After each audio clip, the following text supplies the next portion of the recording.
दिलों में प्यार की खुशबू तो होठों पर दुआ रखना, इमाम वक्त से एक रिश्ता इश्को वफा रखना, इमाम वक्त से एक रिश्ता इश्को वफा रखना। জানো সাবা, অনেক মুনাফেক বিভিন্ন অজুহাত দেখে তাবুকের যুদ্ধে অংশ নেয়নি, আর এজন্য আল্লাহ তাআলা তাদের উপর রাগান্বিত হয়েছিলেন।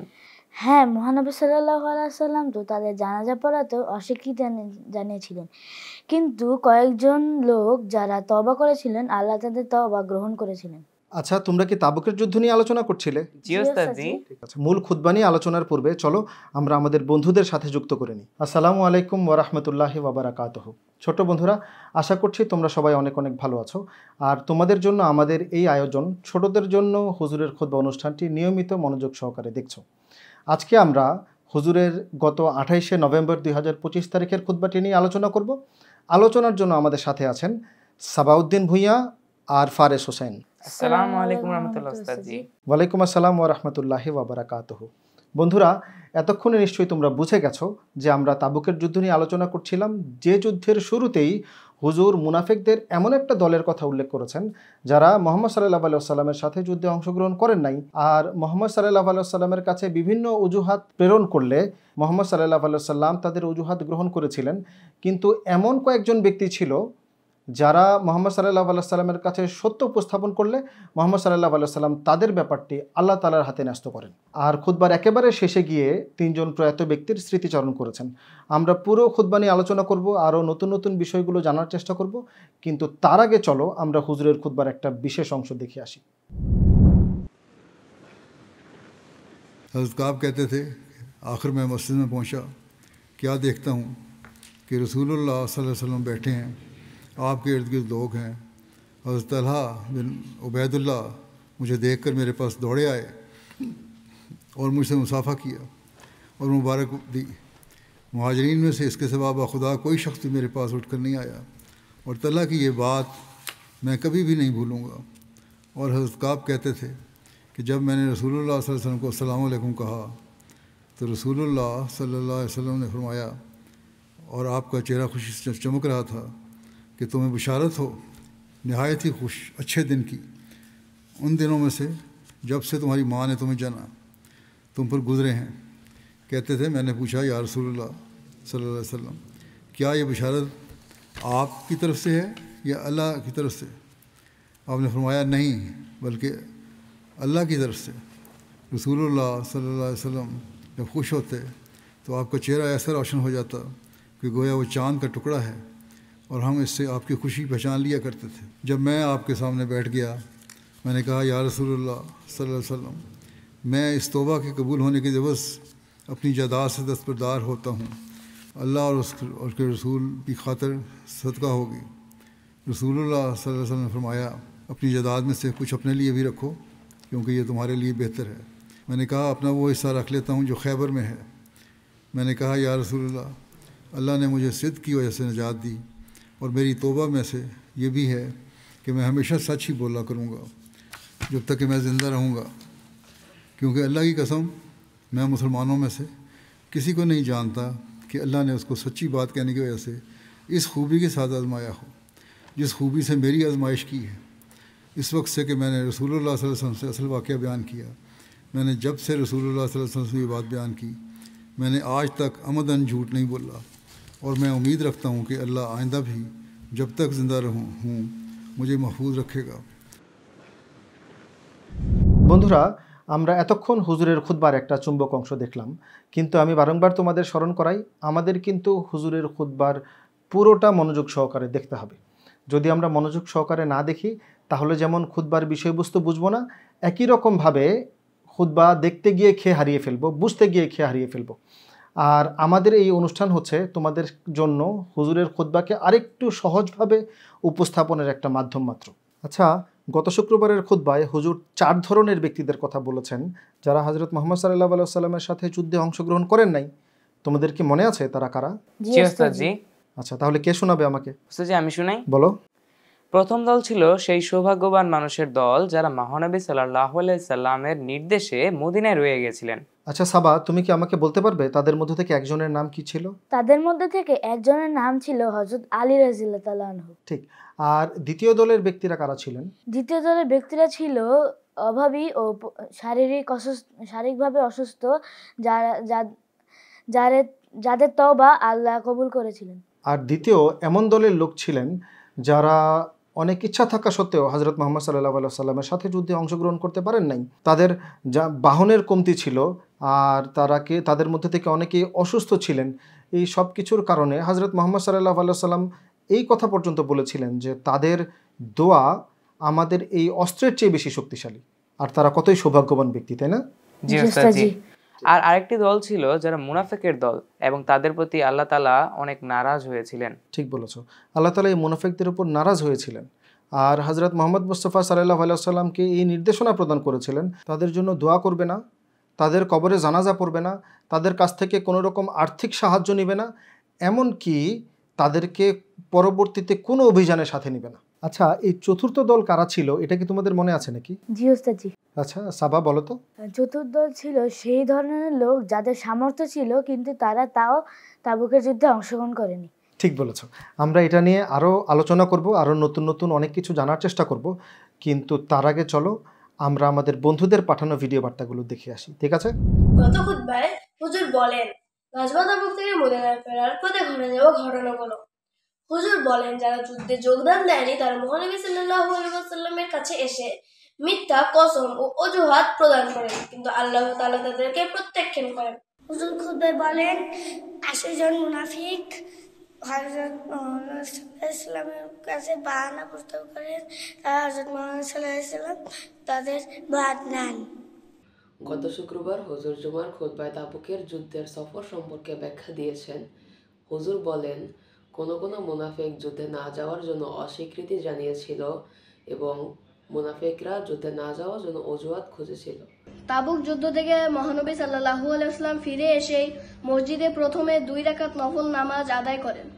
এরপর তিনি মসজিদে বসে যান এবং অনেক মানুষ দলে দলে এসে মহানবী সাল্লাল্লাহু আলাইহি ওয়াসাল্লামের সাথে দেখা সাক্ষাৎ করার জন্য আসে। এর মধ্যে অসংখ্য মুনাফিক ছিল। হুজুর খুতবায় বলেন, তাবুক যুদ্ধে না যাওয়ার কারণে মুনাফিকরা অনেক ধরনের বাহানা এবং অজুহাত দেখানো শুরু করে। হুজুর খুতবায় বলেন, মহানবী সাল্লাল্লাহু আলাইহি ওয়াসাল্লাম যখনই যুদ্ধ থেকে ফিরতেন তখন তিনি 2 রাকাত নফল নামাজ আদায় করতেন। একইভাবে তাবুক যুদ্ধ থেকে ফিরেও তিনি 2 রাকাত নফল নামাজ আদায় করেন। মহানবী সাল্লাল্লাহু আলাইহি সাল্লাম যখন তাবুক যুদ্ধাভিযান থেকে ফেরত আসেন তখন যারা এই যুদ্ধাভিযানে যায়নি তারা বিভিন্ন ধরনের অজুহাত উপস্থাপন করতে থাকেন। এদের সংখ্যা 80 জনের চেয়ে বেশি ছিল। গত শুক্রবারের খুতবায় হুজুর বলেছেন, মহানবী সাল্লাল্লাহু আলাইহি ওয়াসাল্লামের সুন্নাত ছিল উনি যখনই মদিনার বাইরে কোথাও যেতেন ফেরত এসে প্রথমেই তিনি মসজিদে নববীতে যেতেন, এরপর সেখানে 2 রাকাত নামাজ পড়তেন, এরপর মানুষের সঙ্গে সাক্ষাতের জন্য বসে যেতেন। গত শুক্রবার খুতবায় হুজুর বলেন, তাবুকের যুদ্ধে অভিযানে মহানবী সাল্লাল্লাহু আলাইহি ওয়াসাল্লামের 3 জন বিশেষ সাহাবী যাননি। মহানবী সাল্লাল্লাহু আলাইহি ওয়াসাল্লামের এর মদিনায় ফেরত আসার 50 দিন পর আল্লাহ তাআলা উনাদেরকে ক্ষমার আয়াত নাজিল করেন। বন্ধুরা, আমরা এতক্ষণ তোমাদের পাঠানো ভিডিও বার্তাগুলো দেখলাম, আমাদের অনেক ভালো লেগেছে। আর আমরা বুঝতে পারি যে তোমরা হুজুরের খুতবা মনোযোগ সহকারে দেখছো। আমাদের অনুরোধ থাকবে একই রকমভাবে তোমরা হুজুরের খুতবা মনোযোগ সহকারে দেখতে থাকবে, আর সবচেয়ে ভালো লাগা অংশটুকু আমাদের কাছে ভিডিও বার্তা হিসেবে পাঠাতে থাকবে। আচ্ছা সাবাউদ্দিন, তোমার কি হযরত মুহাম্মদ সাল্লাল্লাহু আলাইহি ওয়াসাল্লামের সাহাবী কাব বিন মালিকের কথা মনে আছে? জি ওস্তাদ জি। তার ঘটনা হুজুর কি বর্ণনা করেছেন খুতবায়? হযরত কাব বিন মালিক রাদিয়াল্লাহু তাআলা আনহু তাবুকের যুদ্ধে না যাওয়ায় মহানবী সাল্লাল্লাহু আলাইহি ওয়াসাল্লাম ও তার সাহাবীগণ 50 দিন তার সাথে কথা বলেননি, এমনকি তার সালামের উত্তরও নেননি। তখন এর কয়েকদিন পর আল্লাহ তাআলা তার তওবা কবুল করলেন এবং তাকে ক্ষমা করে দিলেন।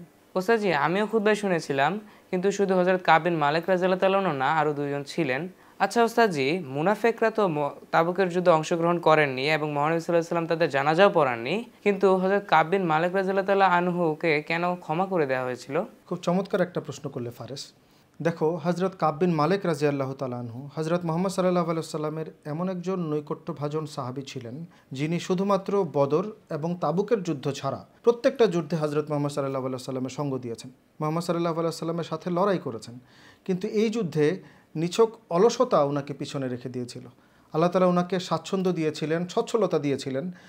আর যখন হজরত মুহাম্মদ সাল্লাল্লাহু আলাইহি ওয়াসাল্লাম যুদ্ধের আহ্বান করেন আর যুদ্ধের জন্য প্রস্তুতি গ্রহণ করছিলেন, তিনি ভাবছিলেন যে আমি আজকে প্রস্তুতি গ্রহণ করব, কালকে গ্রহণ করব। এমন করতে করতে যখন মুহাম্মদ সাল্লাল্লাহু আলাইহি ওয়াসাল্লামের সাহাবীদের যাত্রার সময় হয়ে গেল, তখন উনি লক্ষ্য করলেন যে আল্লাহ, আমার তো প্রস্তুতিই হয় নাই। আর যখন হজরত মুহাম্মদ সাল্লাল্লাহু আলাইহি ওয়াসাল্লাম যাত্রা করে ফেললেন, মদিনা থেকে বেরিয়ে গেলেন, তখন উনি এমনটা ভাবছিলেন আমি কালকে রওনা দিব বা এর পরের দিন মুহাম্মদ সাল্লাল্লাহু আলাইহি ওয়াসাল্লামের সাথে গিয়ে মিলিত হব রওনা দিয়ে। এমন করতে করতে অনেকটা সময় দেরি হয়ে গেল। আর যখন তিনি বুঝতে পারলেন, তখন আর উনার মুহাম্মদ সাল্লাল্লাহু আলাইহি ওয়াসাল্লামকে গিয়ে ওই কাফেলাকে ধরার সময় ছিল না। উনি ওনার ভুল বুঝতে পারলেন। আর দেখো, মুহাম্মদ সাল্লাল্লাহু আলাইহি ওয়াসাল্লামের একটা বৈশিষ্ট্য ছিল, তিনি কোনো অভিযান থেকে ফিরে এসে মসজিদে আসতেন, 2 রাকাত নামাজ পড়তেন, আল্লাহ শুকরিয়া জ্ঞাপন করতেন এবং অন্যান্যদের সাথে তখন আলাপচারিতা করতেন, কথাবার্তা বলতেন। সাহাবা রাদিয়াল্লাহু তাআলা আনহুমরা নিজেদের ব্যাপারগুলো মুহাম্মদ সাল্লাল্লাহু আলাইহি ওয়াসাল্লামের কাছে উপস্থাপন করত। আর যারা যুদ্ধে যেতে পারে নাই, মুনাফিকদের দল, এই তাবুকের যুদ্ধে থেকে ফিরে আসার পরেও এমনটাই হচ্ছিল। মুনাফিকদের দল এসে মুহাম্মদ সাল্লাল্লাহু আলাইহি ওয়াসাল্লামের কাছে নিজেদের বিভিন্ন অজুহাত উপস্থাপন করছিল। আর মুহাম্মদ সাল্লাল্লাহু আলাইহি ওয়াসাল্লাম তাদের প্রত্যেকটা অজুহাত শুনে তাদেরকে ক্ষমা করছিলেন। কিন্তু কাব বিন মালিকের সাথে আরও 2 জন এমন সাহাবী ছিলেন যারা হজরত মুহাম্মদ সাল্লাল্লাহু আলাইহি ওয়াসাল্লামের কাছে একেবারেই সত্য কথা উপস্থাপন করেন। আর তাদের মনের স্বচ্ছতা, তাদের মনের পবিত্রতা এটা করতে তাদেরকে বাধ্য করে। আর মুহাম্মদ সাল্লাল্লাহু আলাইহি ওয়াসাল্লাম পুরো সত্যটা জেনে তাদের বলেছিলেন, তাহলে তোমাদের ব্যাপারটা আল্লাহ তাআলার হাতে, এর সিদ্ধান্ত আল্লাহ তাআলা প্রদান করবেন।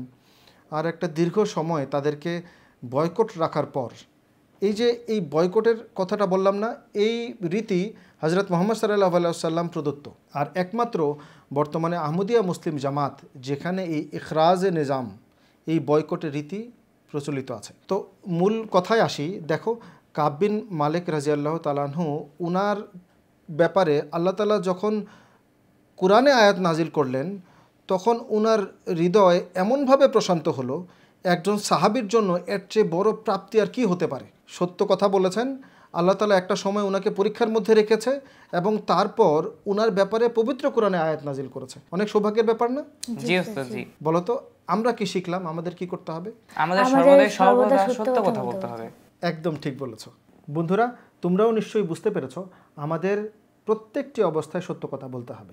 যে কোনো পরিস্থিতিতে আমাদের পিতামাতার সাথে হোক, স্কুল শিক্ষকের সাথে হোক, বন্ধুবান্ধবের সাথে হোক, আত্মীয় স্বজন, যাদের সাথে, প্রত্যেকের সাথে যে কোনো পরিস্থিতিতে আমরা যেই অপরাধী করি না কেন, যেই ভুল কাজই করি না কেন, সর্ব অবস্থায় সত্য কথা বলতে হবে, কখনো মিথ্যা বলা যাবে না।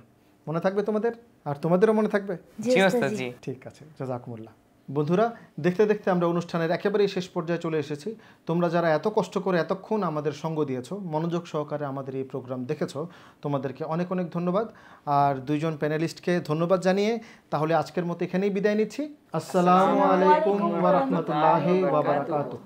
दिलों में प्यार की खुशबू तो होठों पर दुआ रखना, इमाम वक्त से एक रिश्ता इश्क वफा रखना, इमाम वक्त से एक रिश्ता इश्क वफा रखना।